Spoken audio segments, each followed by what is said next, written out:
boa tarde a todos e todas.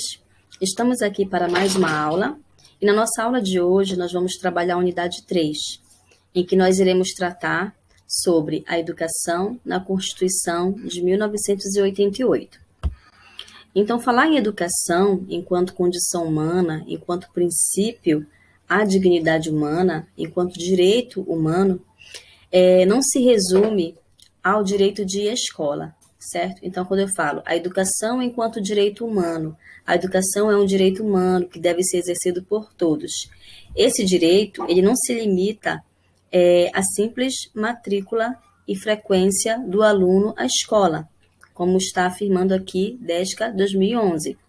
A educação, ela deve ter qualidade, ser capaz de promover o pleno desenvolvimento da pessoa, responder aos interesses de quem estuda e de sua comunidade, certo, gente? Então, é muito importante nós compreendermos que a educação, que o direito humano à educação não se resume à ida do aluno à escola, à matrícula e frequência desse aluno à escola. É muito mais do que isso, certo? A educação, ela deve ser compreendida numa perspectiva de transformação social, certo? Em que, através dos processos educativos, esse aluno, esse ser humano, esse sujeito, ele vai poder formar esse cidadão para a convivência em sociedade, para uma convivência harmoniosa, para uma convivência ética, moral, de respeito aos princípios, de respeito à pluralidade social, étnica, religiosa, certo, gente? Então, é uma educação que venha contribuir com a formação plena desses sujeitos, certo? Além disso, é importante frisar que a educação em direitos humanos promove o respeito à diversidade étnico-racial, religiosa, cultural, geracional, territorial, de gênero, de orientação sexual, de nacionalidade, de opção política e também as relacionadas ao capacitismo, dentre outras. Certo, gente? Quando nós falamos de capacitismo, é muito importante nós compreendermos, como nós colocamos nas aulas anteriores, né, em que nós falamos aí dos direitos também relacionados às pessoas com deficiência, certo? Então, quando nós colocamos essa ideia de capacitismo, nós estamos fazendo referência justamente a essa ruptura, a essa quebra, certo, do preconceito que até hoje, né, existe referente à capacidade, certo, dos seres humanos, das pessoas com deficiência. E isso é muito sério quando nós consideramos a questão da educação numa perspectiva inclusiva, certo? Porque muitos estudos hoje apontam, certo, a problemática, né, de nós realmente promovermos na prática uma educação verdadeiramente inclusiva. Ou seja, nós temos muitos estudos, pesquisas que falam, né, sobre educação inclusiva, as próprias legislações pós-1988 que nós estamos estudando, certo? Porém, quando nós observamos a prática de muitas escolas, de muitas instituições de ensino, de muitos professores, nós observamos que a inclusão ela ainda não se materializou por completo na prática, certo? Ou seja, é justamente esse fato que nós estamos colocando, certo? O preconceito, certo, de você negar a um sujeito que tem algum tipo de deficiência o acesso à escola, certo?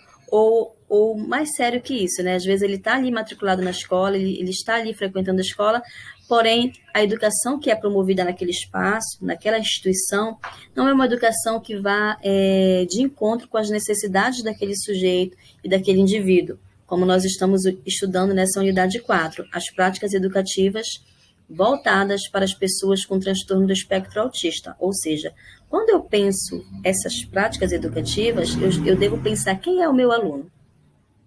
Quem é esse sujeito, esse aluno com TEA? Certo? O que é o autismo? Quais são as características? Como é que se dá a participação desse aluno na escola? Existem alguns projetos que já indicam algumas formas, algumas perspectivas de trabalho pedagógico com esses sujeitos, que recursos eu posso estar utilizando enquanto educador, educadora, certo? Como a família pode auxiliar nesse processo inclusivo, como a comunidade, a escola pode caminhar para essa perspectiva inclusiva de valorização e de reconhecimento das aprendizagens e das potencialidades desse aluno, certo? Então, falar de práticas pedagógicas, práticas educativas, nessa perspectiva da inclusão, é eu considerar que esse sujeito é um sujeito, ao mesmo tempo, plural, porque ele está inserido numa sociedade com diferentes culturas, e singular também por conta da sua subjetividade, certo, gente? Cada sujeito ele tem uma forma específica de aprender, certo? Não somente os sujeitos, as pessoas com deficiência, todos os sujeitos, nós, seres humanos, nós temos formas específicas de aprender, de nos socializarmos, de aprendermos a conviver em grupo, no coletivo, certo? Então, eu preciso considerar a realidade, a singularidade, a subjetividade do meu aluno, certo? Tem até um vídeo que eu assisti, eu posso até indicar nas próximas aulas, que é de uma professora que ela trabalha na sala de atendimento educacional especializado, na sala de recursos multifuncionais, né? Onde ocorre o AE, o atendimento educacional especializado. E ela afirma, né, a forma como ela trabalha dentro dessa perspectiva inclusiva e pedagógica com os alunos público-alvo da educação especial. Então, ela diz que ela trabalha esse sujeito dentro de 3 dimensões, certo? A primeira dimensão é ele com ele mesmo, a segunda dimensão é ele numa comunidade menor, e a terceira dimensão é ele, esse sujeito, numa comunidade maior. O que isso significa? Trabalhar a primeira dimensão, ele com ele mesmo, significa dizer o sujeito se reconhecer. Reconhecer que ele é um sujeito de direitos, um sujeito que pode aprender, que pode avançar, né, e chegar aos níveis mais elevados de ensino. É esse sujeito reconhecer as suas características, reconhecer as suas dificuldades, as suas limitações, e ali, juntamente com o educador, encontrar alternativas para se emancipar, né, para conseguir superar as barreiras que são impostas pela sociedade. Então, é ele com ele mesmo, certo? Enfrentar os desafios, reconhecer e encontrar caminhos, né, para superar esses desafios, certo, gente? Ele numa sociedade menor significa, por exemplo, ele no seu contexto familiar, certo, gente? Então, ele é inserido ali na sala de aula, na sala de atendimento educacional especializado, juntamente com a educadora, certo? É ele numa sociedade menor, convivendo, aprendendo, se socializando, encontrando formas de se comunicar, de se relacionar, de avançar no seu desenvolvimento. E ele numa comunidade maior é ele na sociedade de uma forma geral. É eles dos diversos setores e segmentos da sociedade, né? Exercendo a sua cidadania, o seu papel político, sendo sujeito e sendo capaz de transformar também a sua própria realidade, certo? Então, isso é muito importante, né? Nós entendermos como entender esse sujeito, como ir ao encontro de suas necessidades e reconhecer que ele pode, sim, avançar, certo? No que se refere às questões educacionais, pessoais, profissionais, certo, gente? Enquanto ser humano.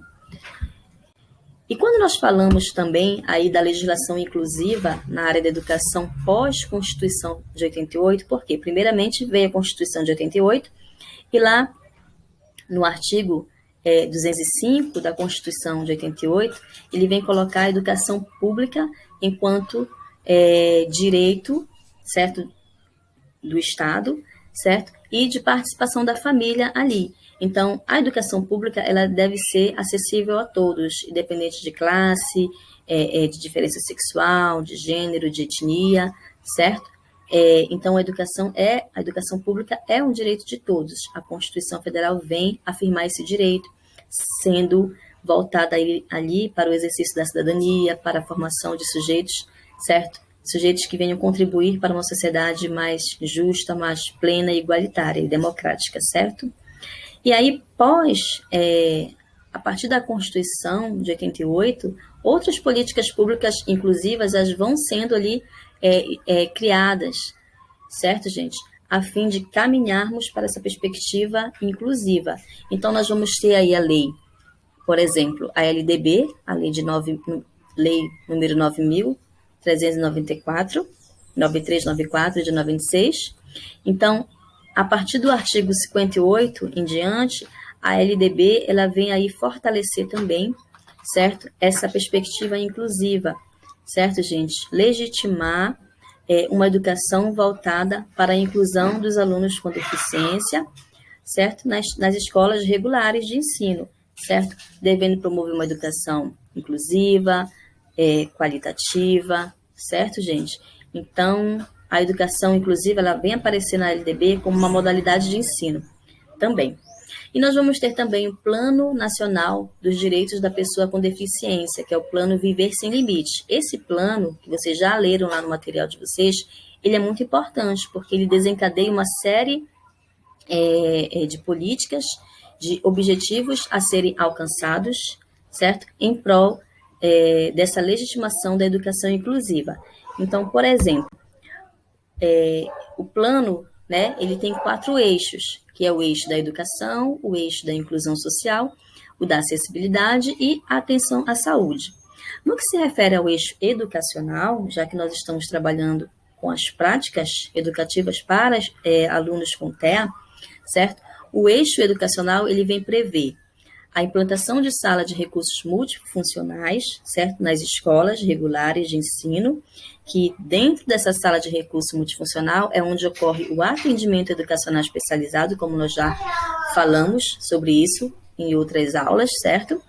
Ele prevê também o programa Escola Acessível, que destina recursos financeiros para promover a acessibilidade arquitetônica e também a compra de materiais e recursos aí voltados aí para a tecnologia assistiva, que também é fundamental, certo? Para uma educação de qualidade, para uma educação inclusiva. Ele prevê também o plano Viver Sem Limite, ele prevê o programa Caminho da Escola, né, gente? Onde vai aí fornecer, certo? Transporte escolar acessível, com acessibilidade para os estudantes com deficiência. Ele prevê também o Programa Nacional de Acesso ao Ensino Técnico e Emprego Pronatec, né? Que é um ingresso aí, já uma forma de ingresso, de possibilidade de ingresso desses sujeitos, dessas pessoas, desses seres humanos ao mercado de trabalho, certo? O programa Incluir, que é um programa de acesso ao ensino superior, e hoje a gente já observa aí, certo? Esses índices aumentando, né, em relação ao ingresso de alunos de pessoas com deficiência ao ensino superior, ao mercado de trabalho, ao ensino superior. Então, é muito importante também essa política inclusiva. Tem também o programa Incluir, certo, gente? Já falamos, né? E a educação bilíngue, que vem aí promover a formação de professores e também de profissionais intérprete de Libras, que é a língua brasileira de sinais. E o BPC, que é o benefício de prestação continuada na escola. Então, esse plano Viver Sem Limites, ele é de grande relevância, né, no que concerne aí a efetivação de políticas públicas que possam promover não somente a inclusão educacional, mas a inclusão social, a inclusão política, a formação desses sujeitos enquanto cidadãos, certo? Éticos, que possam ali conviver em sociedade de forma harmoniosa, democrática e participativa.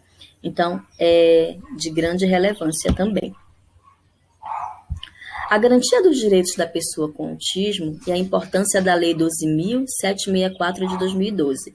Essa lei nós já estudamos em outros módulos, certo? Que é a Lei Berenice Piana, certo, gente? Então, mais uma vez, frisando, isso é muito importante, foi a partir dessa lei, da Lei Berenice Piana, 12.764 de 2012, que as pessoas com autismo passaram a ser consideradas pessoas com deficiência para todos os efeitos legais, ou seja, exercendo todos os direitos designados às pessoas com deficiência, no campo da saúde, da assistência social, no campo educacional, político, social, certo, gente? Então, o artigo 2º da Lei Berenice Piana, ele vem colocar as diretrizes da política nacional de proteção dos direitos da pessoa com transtorno do espectro autista. Então, a lei ela é extensa, então eu coloquei aqui no slide, né, para vocês, alguns que eu considero, assim, de grande relevância, certo, gente? Para compreendermos os demais também. Então, as diretrizes, a intersetorialidade no desenvolvimento das ações e das políticas e no atendimento. O que é a intersetorialidade, gente? É justamente esse conjunto de ações e de políticas públicas, certo? Organizadas dentro dos segmentos sociais, ou seja, no campo da educação, no campo da assistência social, no campo da saúde, no campo da política, certo? Então, esses setores, certo, da sociedade, os diferentes setores da sociedade, eles vão aí promover ações intersetoriais, ou seja, interrelacionadas, que se complementam uma à outra no que concerne ao exercício da cidadania, a efetivação e exercício dos direitos humanos, o acesso à saúde, à escola, à moradia, ao mercado de trabalho, ao exercício da cidadania, certo? Então, são as ações intersetoriais. Também nós vamos ter a atenção integral às necessidades de saúde, certo? As pessoas com deficiência, as pessoas com autismo, elas têm sim o direito dessa atenção integral às necessidades de saúde. É por isso que essas pessoas elas têm, né, o direito de ter essa carteira de identificação, certo, gente? Que nós vamos falar um pouco mais na próxima aula. E através dessa carteira de identificação, elas vão poder ter acesso ao atendimento à saúde, ao atendimento promovido por uma equipe multiprofissional, né? Assistência social, nutricionista, terapeuta, fonoaudiólogo, psicólogo, certo, gente? E esse atendimento relativo à saúde, ele é fundamental no acompanhamento desse sujeito, certo? Para eu falar da educação, de políticas públicas inclusivas, eu não posso considerar só o papel da escola. Eu preciso considerar essa intersetorialidade, que é o trabalho promovido pela educação, pela assistência social, pela saúde, certo, gente? Em prol da formação e do desenvolvimento desses sujeitos, certo? O incentivo também à formação e à capacitação de profissionais especializados no atendimento, certo, gente? Então, quais são os profissionais que são especializados nesse atendimento? No campo da educação é o professor. E esse curso que vocês estão fazendo, certo, gente, de aperfeiçoamento, é um incentivo, é uma forma de incentivo à formação de vocês enquanto educadores, certo? É um curso promovido aí em parceria, né, com os municípios, a UFLA, o MEC, em prol dessa formação continuada e capacitação dos profissionais da educação para lidarem, certo, com os alunos aí autistas e que venham promover uma educação verdadeiramente inclusiva, acessível, certo, gente? Então, o estímulo à pesquisa também, com prioridade para estudos epidemiológicos, certo, gente? O que são esses estudos epidemiológicos? São estudos que vêm aí contribuir, certo, gente, para encontrar causas, né, gente? Através das causas, por exemplo, qual a causa do autismo, certo? O que é o autismo? Certo, gente? Que formas de tratamento hoje existem para os sujeitos que têm, né, que são autistas, certo, gente? Então, esses estudos epidemiológicos, eles são estudos muito válidos, certo, gente? Que têm esse reconhecimento, certo? Porque são estudos clínicos. Ele vai ali estudar o que é o autismo, qual a causa do autismo, quais são as possibilidades, as formas de tratamento. Então, são estudos que se valem de observação e experimentação, certo, gente? Buscando aí esse atendimento clínico, esse acompanhamento no que concerne ao desenvolvimento desses alunos, desses sujeitos, desses seres humanos, certo? Então, são os estudos epidemiológicos que nós chamamos, certo, gente? Então, falando um pouco mais da intersetorialidade, nós vamos falar aqui do SUAS, por exemplo, que é o Sistema Único da Assistência Social. E o SUAS, ele é composto por uma rede de serviços que vem aí promover ações no campo da assistência social voltadas essas ações para a inclusão, para a participação política, para a participação social, certo? Desses sujeitos, dos seres humanos, de nós, né? De todos nós.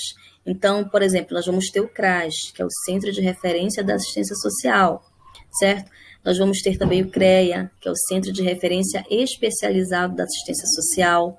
Nós vamos ter o CAPES, que é o Centro de Atenção Psicossocial, certo, gente? E também nós vamos ter o CAPES-I, que é o Centro de Atenção Psicossocial para Crianças e Adolescentes, certo? Então, essa rede, ela é muito, ela ganha maior repercussão no que concerne aí ao acompanhamento, a efetivação de políticas públicas, as formas de acesso existentes hoje para o atendimento dessas pessoas.